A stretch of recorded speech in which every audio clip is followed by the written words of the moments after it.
Assalamualaikum warahmatullahi wabarakatuh.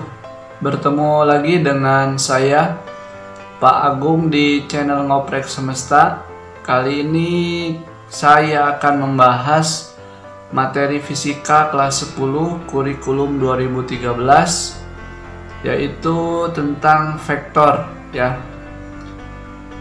Agar kalian tidak ketinggalan video-video selanjutnya, silahkan kalian bisa klik tombol subscribe dan nyalakan loncengnya. Jangan lupa juga untuk di like, share, dan komen. Inilah materi vektor. Kita langsung saja.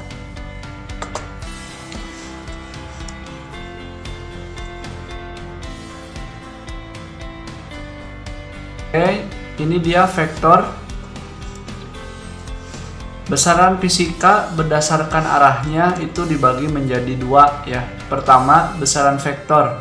Nah, besaran vektor ini merupakan besaran yang memiliki nilai dan arah. Contohnya kecepatan, perpindahan, percepatan, dan momentum. Jadi gini contohnya. Kan kalau kecepatan itu tidak hanya nilai saja, tapi juga harus ada arahnya. Contoh misalkan saya mengendarai motor dengan kecepatan 50 km per jam ke arah timur. Kan biasanya gitu ya. Kemudian satu lagi, besaran skalar. Besaran yang memiliki nilai saja, jadi tidak ada arahnya. Contohnya jam atau waktu. Sekarang tepat pukul 10 malam. Kan tidak ada arahnya, arah ke kanan atau arah ke kiri kan tidak ya. Jadi hanya besarannya saja atau nilainya saja. Atau massa, misalkan massa badan saya adalah 50 kg, kan tidak ada bahasanya 50 kg ke kanan, kan tidak ya. Hanya 50 kg sudah aja. Nah, itu termasuk ke dalam besaran skalar ya. Nah, besaran skalar contohnya ada massa, waktu, luas, tekanan, dan volume. Nah, untuk apa sih kita belajar vektor ini? Nah, vektor ini berguna merupakan ilmu yang mendasari seperti GPS ya, Global Positioning System. Nah, kalian di HP itu pasti ada GPS-nya. Nah, itu merupakan dasar ilmunya itu adalah dari vektor gitu.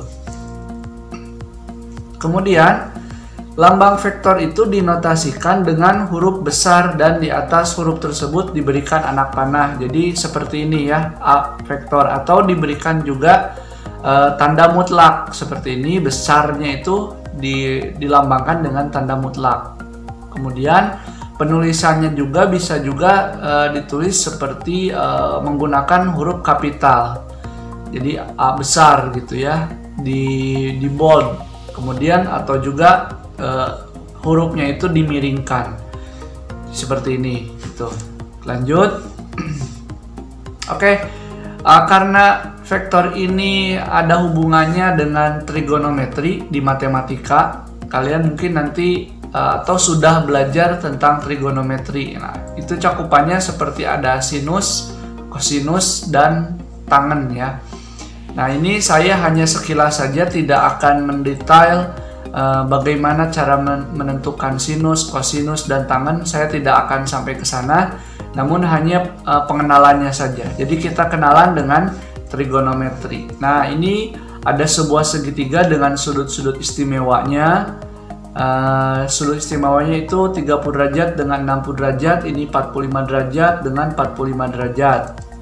Nah, ini merupakan sudut-sudut istimewa dalam trigonometri. Kalian harus paham dan harus hafal. Jadi ini sudutnya ada 0, 30, 45, 60, 90. Nah, ini tuh disebutnya dengan sudut istimewa ya. Atau ada juga yang 37 dengan 53, itu tergantung soal nantinya ya. Jadi gini contoh misalkan, sin 0 itu adalah 0, kemudian sin 30 itu adalah setengah, sin 45 itu adalah setengah akar 2. Sin 60 itu adalah setengah akar 3. Seperti itu cara membacanya.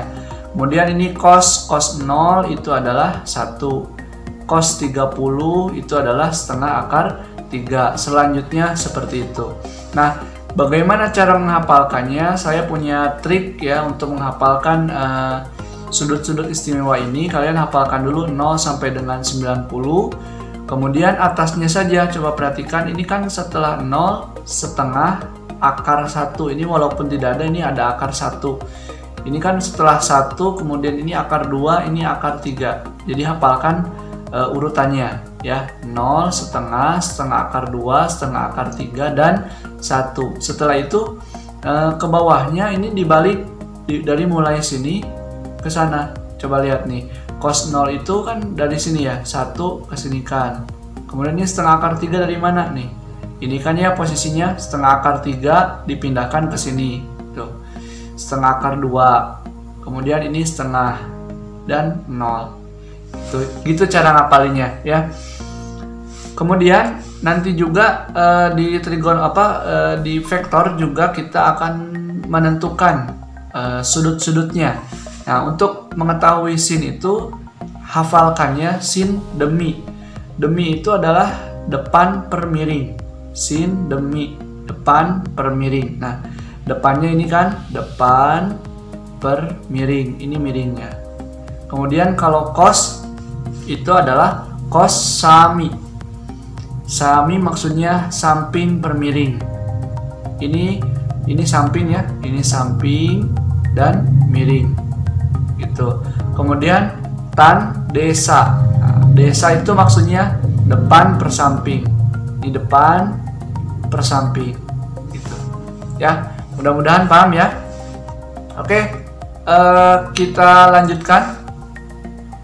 Nah, tadi kan sudah mengenal pengertian vektor, kemudian macam-macamnya ada apa aja, sama dilambangkan seperti apa. Nah, sekarang itu adalah pembahasannya tentang resultan vektor. Nah, resultan vektor ini dibagi menjadi dua juga. Pertama ada metode geometris, dan yang kedua adalah metode analitis. Nah, kalau geometris ini lebih ke grafis ya, penggambaran.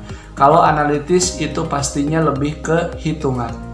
Oke. Pertama kita pelajari dulu tentang metode geometris. Seperti apa metode geometris? Nah, metode geometris itu dibagi lagi menjadi 3. Pertama ada metode segitiga. Nah, metode segitiga ini digunakan ketika menjumlahkan dua buah vektor. Jadi tidak 3 atau 4. Ini hanya digunakan ketika dua buah vektor dijumlahkan. Contoh seperti ini.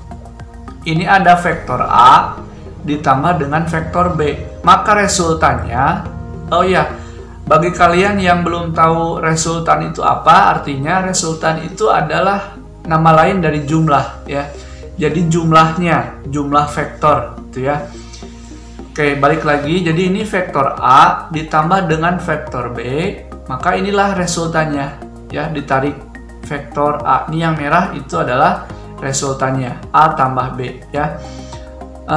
Metode segitiga ini ada triknya, ada dasarnya, yaitu kepala vektor yang pertama ketemu dengan ekor dari vektor yang kedua. Vektor yang pertama kan A, vektor A, kemudian vektor yang kedua adalah B. Nah, si kepala vektor A bertemu dengan ekor B, gitu ya. Ini kepala ketemu dengan ekor. Oke, kedua metode jajar genjang. Nah, metode jajar genjang juga digunakan ketika vektornya itu hanya 2 saja. Nah, sama kayak metode segitiga. Nah, biasanya itu pun sama tergantung dengan soalnya. Seperti apa soalnya? Yang ditanyakan misalkan gunakan metode segitiga ya, berarti harus menggunakan metode segitiga. Kalau jajar genjang seperti apa? Nah, seperti ini ya. Contoh misalkan metode jajar genjang ini vektor A ditambah dengan vektor B. Nah, vektor A ditambah dengan vektor B, ini kalau tadi itu kepala ketemu ekor, kalau sekarang ekor ketemu ekor nih, ekor A ketemu dengan ekor B gitu. Jadi tinggal ditarik seperti ini. Itulah metode jajar genjang ya. Yang ketiga, metode poligon. Nah, kalau metode poligon itu digunakan ketika vektornya itu banyak. Jadi ada vektor A, vektor B, vektor C, vektor D, pokoknya lebih dari 2 ya. Maka gunakanlah metode poligon. Seperti apa metode poligon? Nah, seperti ini ya. Konsepnya tadi ya, kepala ketemu dengan ekor. Sama kayak metode segitiga. Cuman kalau ini lebih banyak. Jadi contoh misalkan vektor A ditambah dengan vektor B ditambah lagi dengan vektor C. Maka hasilnya ini tinggal tarik dari ujung sini ke sini ya. Inilah vektor A, B, C. Resultannya, jumlahnya ya. Paham ya? Jadi metode geometris ada 3. Nah, satu lagi resultan vektor itu adalah ini ya. Metode yang kedua adalah metode analitis. Nah, metode analitis itu dibagi lagi menjadi 2. Pertama, menjumlahkan 2 vektor, dan yang kedua menjumlahkan lebih dari 2 vektor, atau biasa juga disebut dengan metode penguraian vektor ya. Oke, pertama ini adalah vektor F1 kemudian vektor F2 diapit oleh sebuah sudut alfa ya. Nah, cara menjumlahkan resultannya ini menggunakan rumus kosinus ya. Jadi ini F1 tambah F2 sama dengan akar dari F1 kuadrat ditambah F2 kuadrat ditambah lagi dengan 2 kali F1 dikali F2 cos alfa. Nah, nanti kalau misalkan yang ditanyakan selisihnya, tinggal jumlah ini tinggal berubah jadi minus ya. Oke, ini menggunakan aturan kosinus. Bisa juga menggunakan aturan sinus. Ini aturan sinus rumus yang digunakan. Contoh misalkan kita pengen tahu vektor F1-nya. Maka kita gunakan F1 dengan apa gitu ya, dengan F2 misal yang diketahuinya.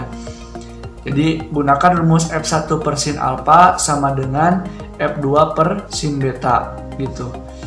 Nanti akan ada contoh soal di sesi tanya semesta, makanya untuk itu kalian supaya tidak ketinggalan silahkan klik tombol subscribe dan nyalakan loncengnya ya.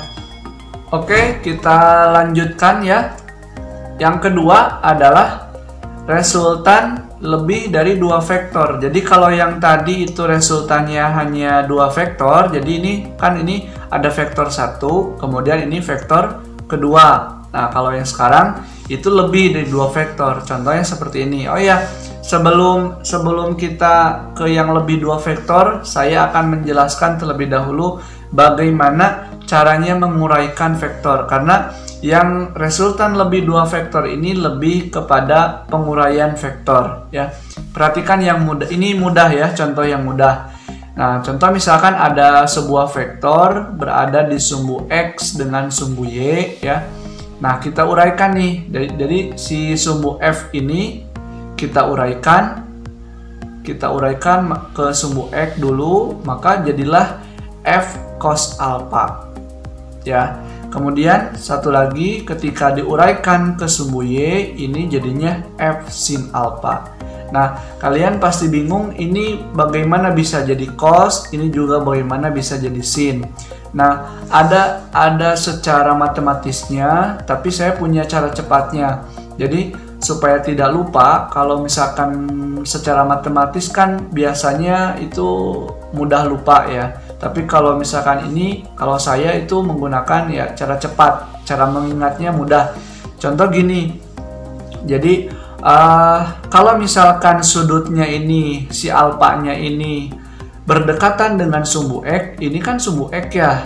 Ini ada alpha nih, alpha berdekatan dengan sumbu X, maka dia akan otomatis ketika jatuh itu menjadi cos. Sekarang kita bedakan dengan yang ini. Perhatikan coba. Ini kan sudutnya berdekatan dengan sumbu X ya. Sudut yang ini nih berdekatan dengan sumbu X. Sedangkan yang ini, perhatikan, ini sudutnya itu, sudut alfanya ini berdekatan dengan sumbu Y. Ya. Nah, jadi bisa diambil kesimpulan nih, kalau misalkan sudutnya itu berdekatan dengan salah satu sumbu, maka dia menjadi cos.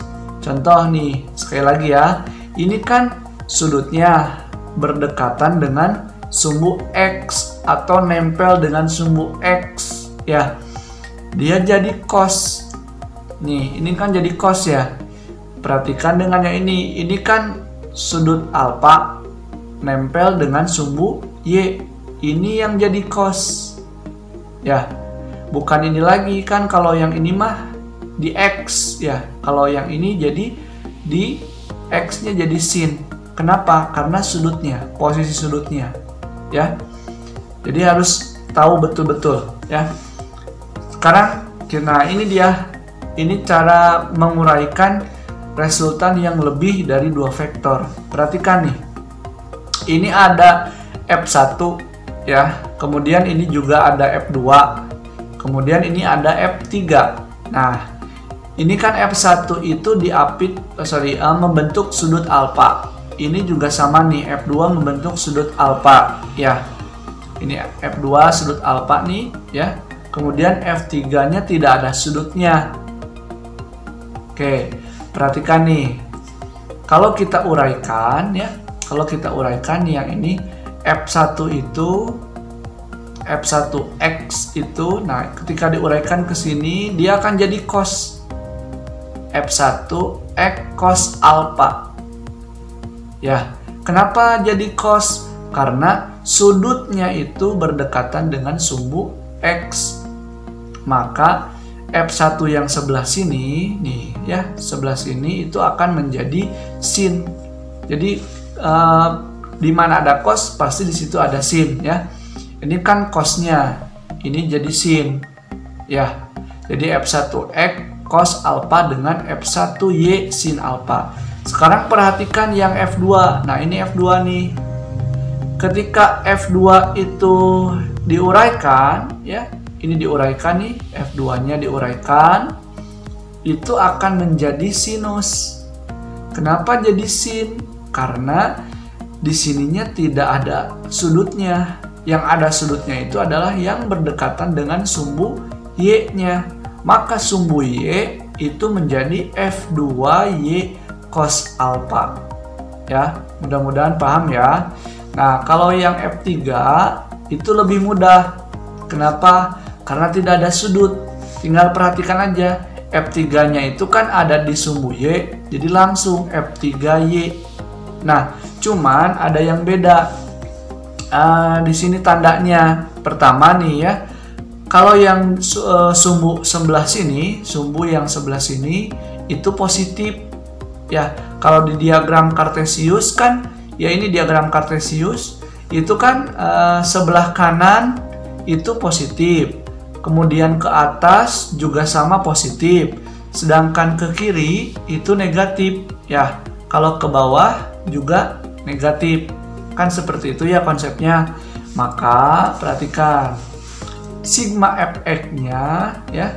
Kita akan mencari resultan nih. Jadi ini tahapannya. Maka sigma Fx-nya sama dengan, kumpulkan nih yang mengandung X mana aja. Kan ada F1X cos alfa, kemudian ada F2X sin alfa, yang ini ya. Jadi yang ada X-nya kita kumpulin ke sini. Oke, pertanyaannya ini kenapa negatif min F2X? Karena F2X itu ada di sebelah kiri ya, yang di sebelah sini kan ya. Makanya jadinya negatif. Sekarang sigma Fy. Nah, sigma Fy itu cari yang kumpulin yang ada Y-nya.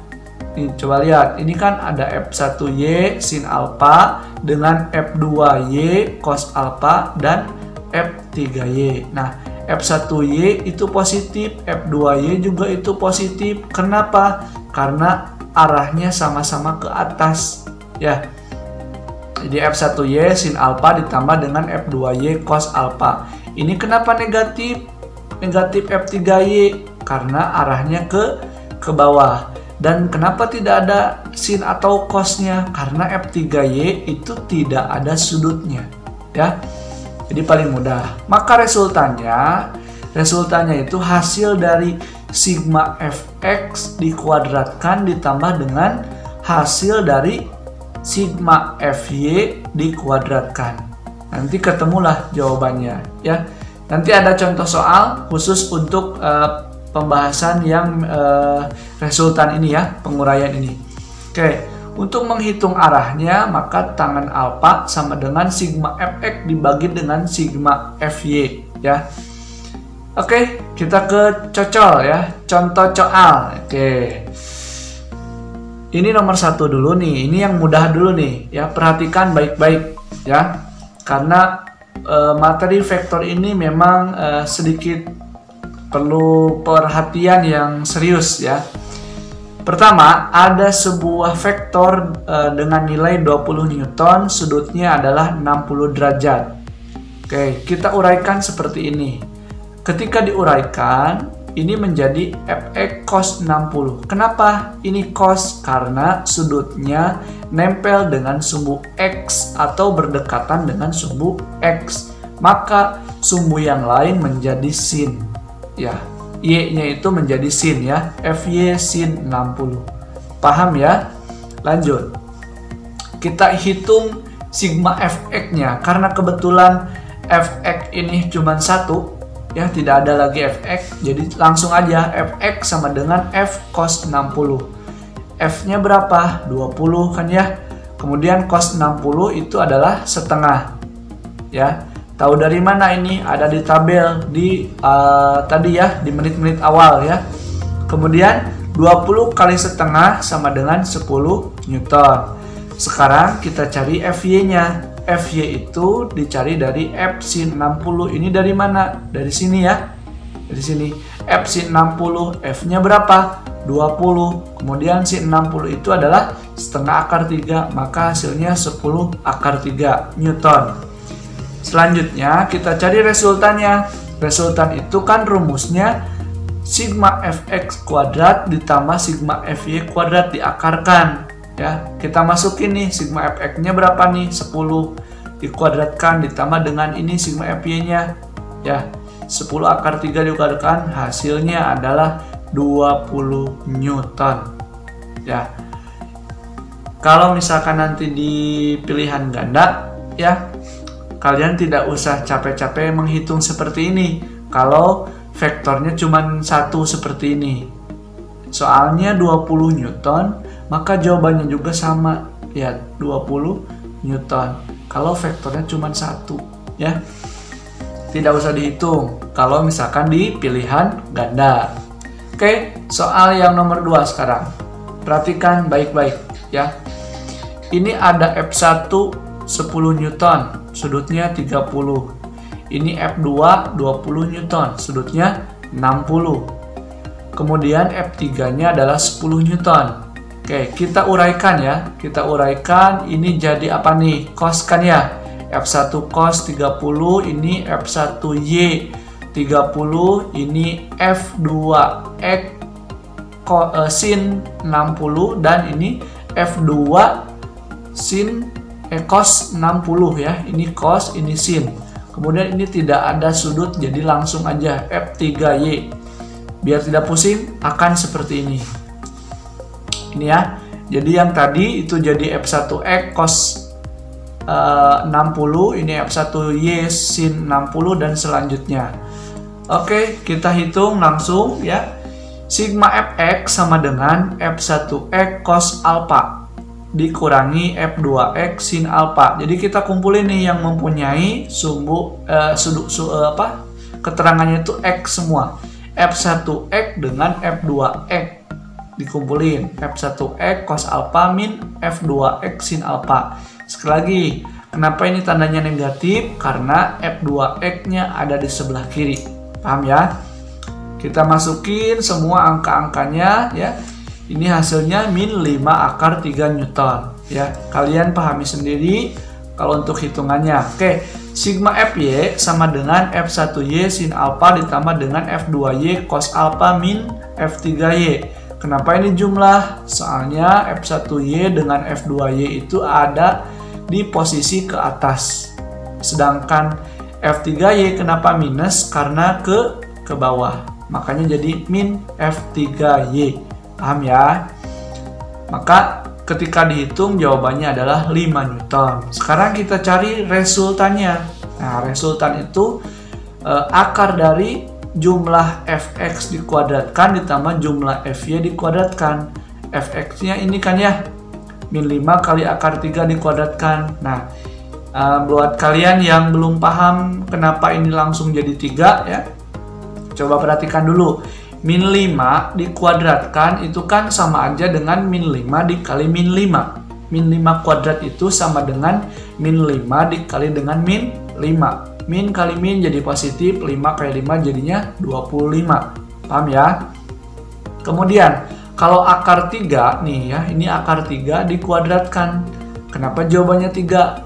Ya, karena memang ketika sebuah akar dikuadratkan itu hasilnya adalah bilangannya itu sendiri. Contoh misalkan akar 2 dikuadratkan, maka jawabannya adalah 2. Begitupun dengan akar 3. Akar 3 dikuadratkan jawabannya adalah 3. Paham ya? 25 kali 3 75, 75 tambah 25 adalah 100. Jadi akar dari 100 adalah 10 Newton. Paham ya? Oke, kita hitung arahnya nih. Arahnya itu adalah tangen alfa sama dengan sigma fx dibagi dengan sigma fy. Tangen alfa sama dengan sigma fx-nya berapa? Ini kan ya? Tinggal masukin min 5 kali akar 3 dibagi sigma fy-nya berapa? 5 kan ya? Berarti tinggal min 5 akar 3 dibagi dengan 5. Habiskan 5-nya, sisanya adalah min akar 3. Kita pengen tahu sudutnya berapa ya? Arah sudutnya itu berapa? Itu alfa sama dengan arkes tangen. Ini kalian gunakan kalkulator aja ya. Arkes tangen min akar 3. Nah, arkes tangen itu kalau misalkan di kalkulator, tapi kalkulatornya bukan kalkulator biasa ya, namanya kalkulator saintifik. Nah, kalau kalian di HP juga ada ya kalkulator saintifik, kalian cari aja kalkulator saintifik. Nah, nanti di kalkulator saintifik itu akan ada tangen tan min 1, tan pangkat min 1, itu adalah arkes tangen ya. Arkes tangen min akar 3 hasilnya adalah min 60 derajat. Itu. Mudah-mudahan kalian semua paham apa yang saya sudah jelaskan. Jika kalian tidak paham bisa bertanya di kolom komentar atau kalian bisa rewind, ulang kembali ya materi yang barusan saya bahas. Mudah-mudahan ada manfaatnya. Sampai bertemu lagi di pertemuan selanjutnya. Jangan lupa di like, share, dan komen, dan juga nyalakan lonceng dan di subscribe ya. Terima kasih. Assalamualaikum warahmatullahi wabarakatuh.